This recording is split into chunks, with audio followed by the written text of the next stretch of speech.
Have you ever met a neighbor who thinks they have everything under control? The one who calls himself the guardian of order but is really just making life miserable for everyone?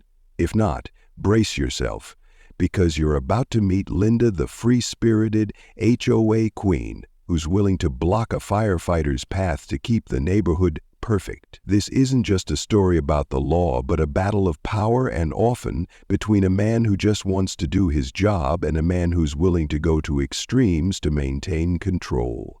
Stay tuned, because when HOAs and fire trucks go head-to-head, only one side can win. Don't forget to like, subscribe, and turn on the notification bell. Now, let's explore the story. The screeching of tires cut through the quiet of a peaceful morning in Sunridge Estates, Arizona. I walked with determined strides, my high heels pounding the paved walkway, my steaming cup of black coffee nearly spilling from my grip. A perfect morning was ruined by the most horrifying sight I had seen since taking over the HOA. A massive, clunky, red fire truck parked in the middle of Ryan Walker's driveway, disrupting the delicate harmony of the neighborhood I had worked so hard to preserve. I gritted my teeth, clenching my clipboard in my hand. HOA rules weren't for show. They were to protect the community from chaos, and I was the only one with the guts to enforce them. Whoever Ryan Walker was, whatever he'd done, he'd broken the rules. In Sunridge Estates, no commercial vehicle was allowed in a private driveway, and I wouldn't make any exceptions. Whether it was a plumber's car or a delivery guy's, everyone had to follow the rules. No one was allowed to ruin the perfection I'd worked so hard to maintain. Especially not with a bulky vehicle that looked out of place in the lush green lawns and perfectly paved driveways of the neighborhood. I stepped onto his lawn, my eyes fixed on the giant fire truck. Its bright red hue struck me as a blot on the otherwise elegant neighborhood, its shadow cast across the driveway disrupting the symmetry of the landscape I had worked so hard to maintain. What would people think if they saw this? If I let Ryan Walker do this, soon people would start parking their company cars, food trucks, even RVs right in front of their home. And Sunridge Estates, Arizona's most desirable neighborhood, would look like a messy parking lot. Unacceptable. I looked at my watch. 7:02 a.m. Holy shit, there was a fire truck parked in the middle of my driveway last night. The thought of this hulking thing ruining the view all night and no one doing anything about it made me feel my blood rush to my face. Why hadn't someone told me sooner? The HOA had clear rules, but if I didn't enforce them myself, would anyone else respect them? Every second that passed without opening the door, my anger grew. Was he ignoring me? Did he think he could avoid responsibility by ignoring me? Didn't he know who he was dealing with? I wasn't the type to give up. If I had to, I'd bang on the door all morning. I'd had people change their paint color, rip out their fences, and even take down their pool covers because they didn't comply with HOA rules. A fire truck? That wouldn't be hard. I took a step back, took a deep breath, and adjusted my pink vest before banging on the door again, this time with more force. If Ryan Walker thought he could ignore me, he would soon learn how wrong he was. As an HOA, I do not allow chaos to reign, and today I will teach Ryan Walker a lesson. The door swung open abruptly, and standing before me was Ryan Walker, his hair disheveled and his eyes glazed over as if I had just woken him from the dead. He was clearly unconscious, but I didn't care. I had stood there long enough. Long enough for my already short patience to be completely exhausted. With a decisive motion, I held up the clipboard, head held high with authority. "You are violating HOA rules." Ryan blinked, taking a second to process the information, but I didn't give him a chance to respond. I pointed at the massive fire truck that was parked right in front of his house. "There's a clear ordinance in this area, no commercial vehicles in your driveway. You're breaking that rule and will be fined $500. I said it with the finality of someone in control. I didn't need to explain, didn't need to argue. Rules were rules. If I started letting individuals break them for their own personal reasons, the whole neighborhood would fall into chaos. Ryan rubbed his eyes, crossed his arms, and looked at me as if I had said something completely ridiculous. His eyes darted to the fire truck, then back to me with a look of disbelief and weariness. "This is not a commercial vehicle," he finally said, his voice still tinged with sleep, as if I had said something so absurd that he couldn't believe it. "This is a fire truck. I'm a firefighter. I don't use it for business or anything. This is an emergency vehicle." I frowned, feeling a little annoyed by the attitude. Commercial or not commercial was not his decision. It was the HOA's decision. The car had logos, flashing lights, and a huge size, all of which made it an inappropriate vehicle for this upscale neighborhood. I don't care if it's to save lives. There are laws here, and they apply to everyone the same. My voice remained firm, though I could see Ryan growing frustrated. I wasn't afraid of such reactions, having dealt with dozens of angry residents because I wouldn't let them paint their front door green or build a fence taller than 3 feet. But before Ryan could react, something else decided to intervene. A soft noise came from beneath me. I glanced down just in time to see a yellow nose dart past, too fast for me to react. Ryan's Labrador Cooper jumped up, snatching the ticket from his hand with astonishing precision. I gasped, momentarily stunned. Ryan's lips moved, but before he could say anything, Cooper acted. With the satisfaction of a prankster who had just pulled off a perfect prank, he chewed the paper like it was the most delicious snack in the world. The piece of paper was crushed between his sharp teeth and then spat out onto the cement floor in front of the door in less than 3 seconds. I stared at the drool-stained scraps of paper on my spotless white shoes. No, this was unacceptable. I dealt with wayward residents, with willful lawbreakers, with people whining about being fined for not having their windows the approved shade, but no one had ever directly defaced an HOA document right in front of me. And a dog, too. I felt myself burning with anger, my face red, not from the heat, but from the blatant insult. Cooper, who seemed to realize what he had done, simply wagged his tail, licking his lips as if he were still chewing on a second ticket if I could provide it. I clenched my clipboard, trying to keep my voice calm, but not hiding the sharpness in my words. "Destruction of HOA property," I announced, not taking my eyes off Ryan. "That's another fine." Ryan wiped his face, as if he couldn't believe what was happening. But I didn't back down. "You may think this is a joke, but I assure you I am not. The rules here serve a purpose, and if I let you break them, there will be no limits. You may not like them, but you will obey them." I didn't care what he thought, and I didn't care about his attitude. What I cared about was the order of this neighborhood, and I would do whatever it took to protect it. Ryan thought he could stand up to me. He didn't know who he was up against. As I looked at the slimy pieces of paper at my feet, my patience was completely exhausted. I was used to dealing with unruly residents who thought they could get away with breaking the rules just because they didn't like them. But this time, I wasn't just dealing with a recalcitrant. I was dealing with someone challenging the authority of the HOA, and that was unacceptable. I clenched my clipboard in my hand, maintaining my commanding stance, but before I could continue to announce the new punishment, Ryan's phone vibrated in his pocket. He glanced at the screen, and in that instant I saw the change in his face. All the absent-mindedness, tiredness, and irritation disappeared, replaced by tension, alertness. I recognized it immediately.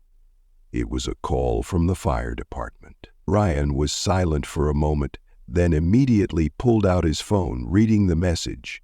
He didn't need to say a word, but I could tell what was going on. A fire, an emergency. I watched him fold the phone, put it in his pocket, and then turn and run toward the fire truck. No, no way. He couldn't just walk away like that. Not after defying the HOA, not after openly disobeying the rules I'd held so dear. If I let him get away now, I'd lose the control I'd worked so hard to build. If I gave in this time, who knew what would happen next?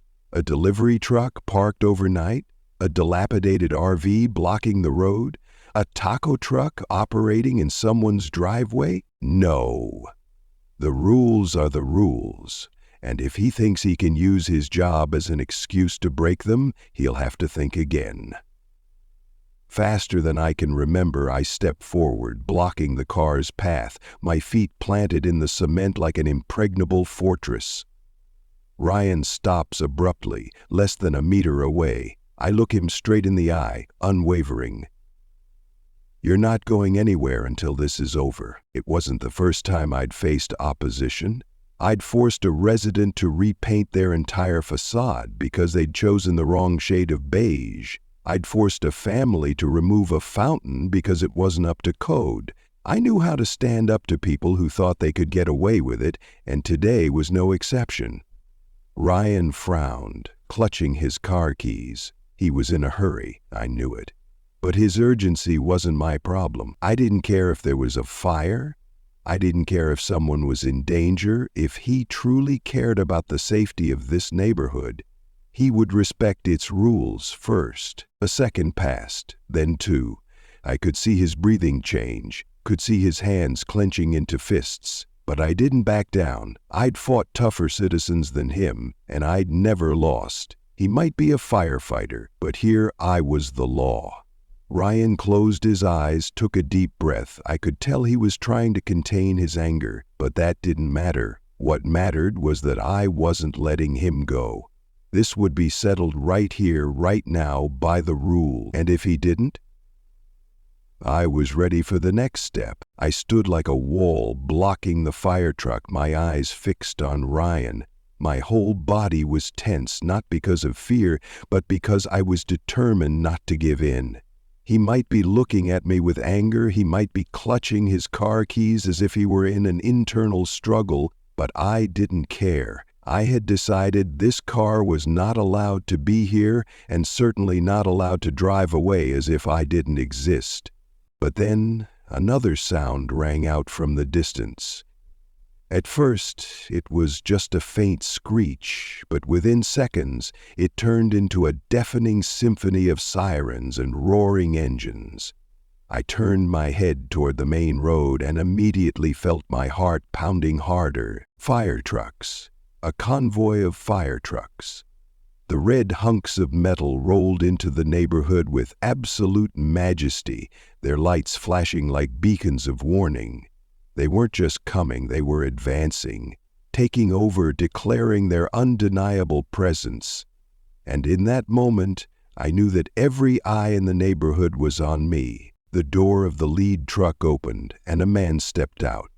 It was Captain Harris, a tall, lean man with salt and pepper hair and a sharp gaze that seemed to see through any excuse. His firefighter uniform was stained with coal dust, indicating that he had just left a mission. "Ryan, why aren't you leaving?" His voice boomed, not loud, but heavy enough to thicken the air around me. Ryan didn't answer right away. He just looked straight at me, his eyes saying it all. Harris understood, and in that moment his attention was on me. I stood tall, unflinching, holding my position as if nothing was wrong, because in fact, I wasn't. I was enforcing the HOA rules, the rules that keep this neighborhood stable. But Harris's gaze wasn't patient, it was frustrated and warning. "What are you doing?" His voice wasn't loud, but it had an undeniable gravity. I held my head high. "I'm enforcing the HOA rules." Harris took a deep breath, then walked slowly toward me. "Do you know what it means to obstruct a firefighter in the course of their duty?" I didn't reply, but I knew the answer. It was against the law. A chill ran down my spine, but I stood still, showing no sign of wavering. I couldn't let anyone see me back down. But Harris wasn't one to be trifled with. "This isn't a power play, this is a matter of life and death." He didn't shout, but the words hit me. "Do you know that a minute's delay could cost someone their life?" I bit my lip but didn't reply. I had fought to protect the rules of this neighborhood, and I couldn't let a situation like this shake my authority. But as I looked around, I realized the bitter truth. I was losing. The neighbors had drawn out. Familiar faces, people I had once fined for minor infractions, were now looking at me with fearless eyes. They were giggling, whispering to each other, recording the scene on their phone. Harris didn't take his eyes off me. "Do you want to continue this? Because if you interfere one more second, I'm going to have to call the police." I could feel the anger rising in my chest. The police? They dare threaten me right here in my neighborhood? But I wasn't stupid. I knew when to fight and when to back off and prepare for another fight. I glanced at Ryan, then at Harris, and said nothing. I just stepped aside. I hadn't lost. I had only backed off temporarily. Ryan didn't need another word. He climbed into his truck, started the engine, and drove away. The fire trucks followed him, leaving the neighborhood like victorious soldiers. Harris still looked at me with an unspoken warning. Then he turned and walked away, leaving me standing there, my face burning as I watched the fire trucks drive away, their red lights still flashing, as if laughing at my failure under the watchful eyes of the residents I had once controlled with an iron fist. But I did not give in. I did not break. I simply prepared for the next step. No one said anything, but I heard it all. The hushed whispers, the knowing glances, the pursed lips of people who had once quietly trimmed their lawns to the HOA's required length, who had once taken down their Christmas lights because I said they were too bright. Now they stood there, enjoying the rare sight they'd never dreamed of me being forced to back down. I clenched the clipboard in my hand, feeling heavier than ever. I could pretend I didn't care. I could keep my face impassive as if I were still in control. But the truth was, I had just let Ryan Walker go without being able to do anything about it. No, this wasn't a defeat. This was just a temporary setback. I took a deep breath, straightened my jacket, and held my head high. I couldn't let them see a moment of weakness. I was still the one who kept order here, who had made Sunridge Estates the most desirable neighborhood in Arizona, and a little trouble like this wasn't going to change that. But just as I turned to leave, a chuckle rang out from somewhere. Mr. Davidson, the stubborn old man who always found a way to screw up my every effort. I didn't have to turn around to know he was standing on the porch, sipping his morning coffee, enjoying this scene like it was the best movie he'd ever seen. I gritted my teeth, trying to ignore it. But my patience had been tested so much this morning, and one more spark and I wouldn't be able to hold back. I couldn't let this become a precedent. If I let people think I could be pushed around today, tomorrow someone would park a truck in front of my house, someone would set up a passion fruit stand, and soon the whole neighborhood would be in total chaos. I couldn't let that happen. I walked straight home, my stride strong on the sidewalk, even as I felt eyes on me, waiting to see what I would do next. I could hear the shutters, could feel the social media posts forming, could imagine the mocking headline. Linda was taught a lesson by the firemen. For the first time in HOA history, a code enforcer has been taken down. No, I wouldn't let that happen. I slammed the door behind me, but the humiliation followed me, seeping into every corner of my room, clinging to every thought. I couldn't just sit back and let this go. They might think I'd lost, but they were wrong. I'm not a quitter. I've built my power on the little things, on every fine, every strict regulation, every fine-tuning to make Sunridge Estates the most perfect place possible. And if anyone thinks they can circumvent this system just because they wear a firefighter's uniform, they'll soon find out they're wrong. I reached for my phone, scrolled through my contacts, and pressed call. If Ryan Walker thought this morning was over, he didn't know who he'd messed with. I sat in the living room, the phone pressed to my ear, my heart pounding as each ring rang in vain. The screen displayed the name I'd been tapping over and over again all evening: Mark Reynolds, president of the HOA. He'd never kept me waiting this long. Normally, I'd text him about any violation and he'd respond with complete approval. But this time, the phone rang and rang, eventually leaving an empty voicemail. Strangely, Mark never avoided me. I knew he didn't have the guts to do so. This HOA exists and functions because of me.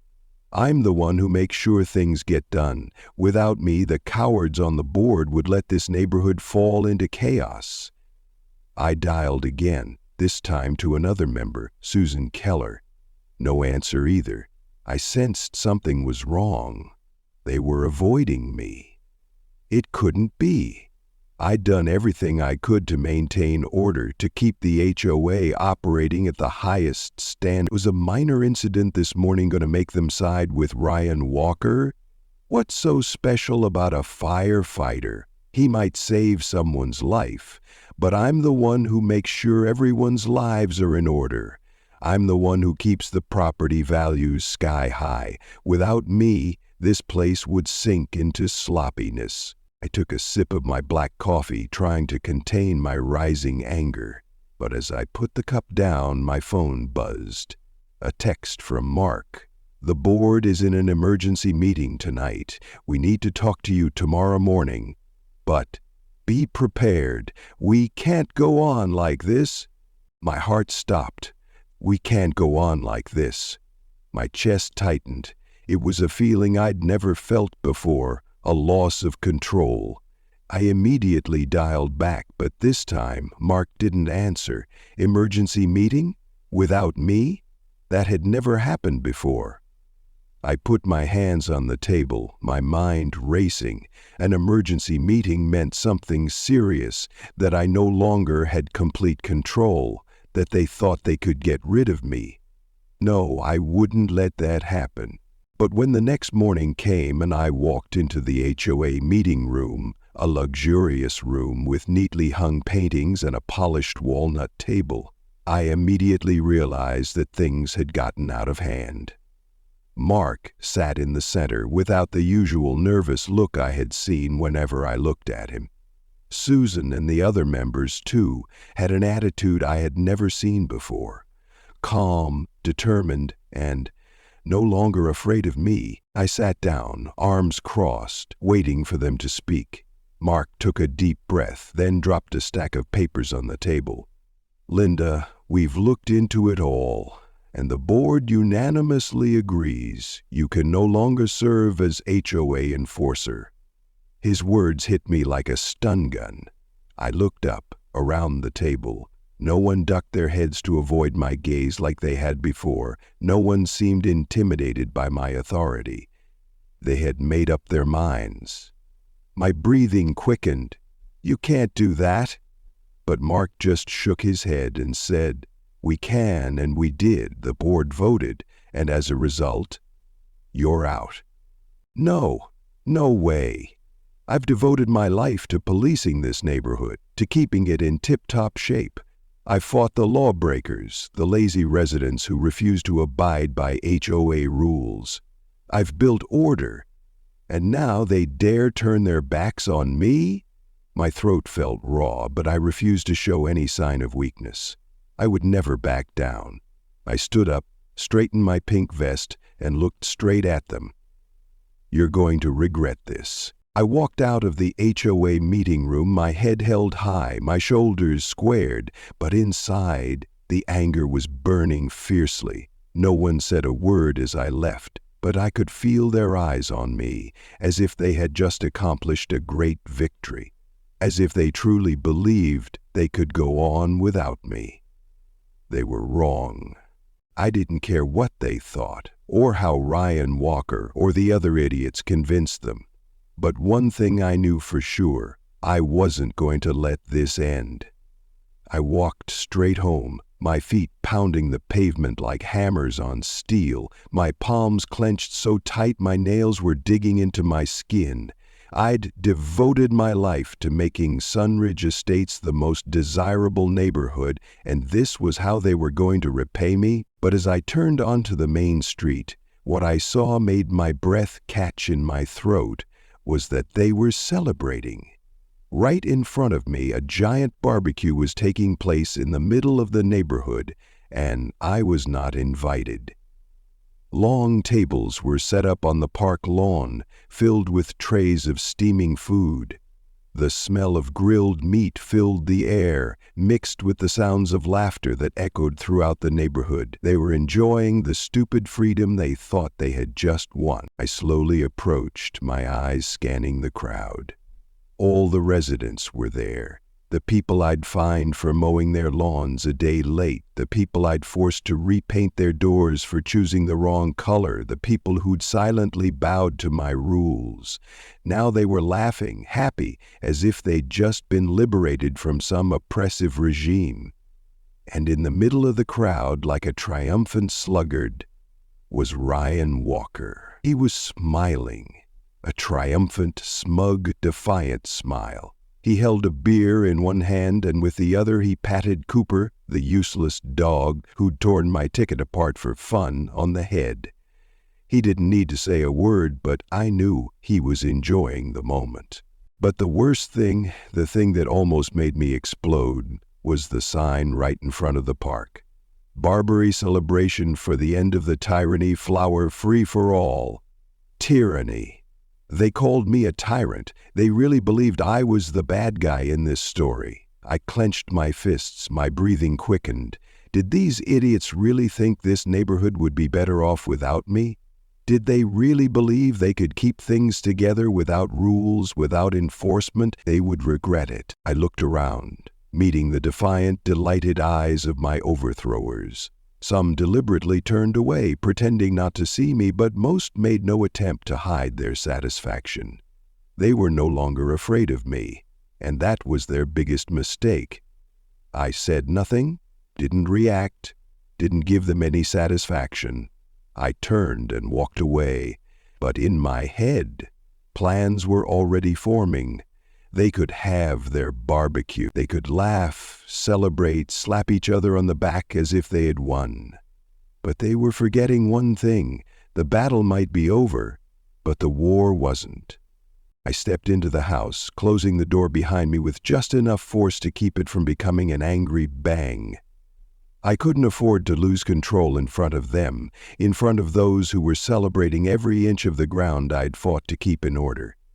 But deep inside, the anger still burned. I walked through the living room, each step echoing on the wooden floors like a drumbeat signaling the approaching storm. Everything in the house was as perfect as I'd placed it. Every book neatly stacked, every chair in its place. Not a trace of haphazardness or chaos. And that only made me more determined. If I could maintain perfection in this house, I could bring Sunridge Estates back under my control. They may think they've gotten rid of me. They may delude themselves that the neighborhood will function better without me. But they don't understand. They don't understand that freedom without rules is not order, it's chaos. It doesn't take long for things to fall apart, and I'm the one who will see it and take advantage of it. I sit down at my desk, open my laptop, my eyes scanning the screen as I begin to draw up a plan. The HOA may have kicked me out, but the system is still there. The rules are still there. The terms I worked so hard to establish can't be changed just because of a stupid barbecue.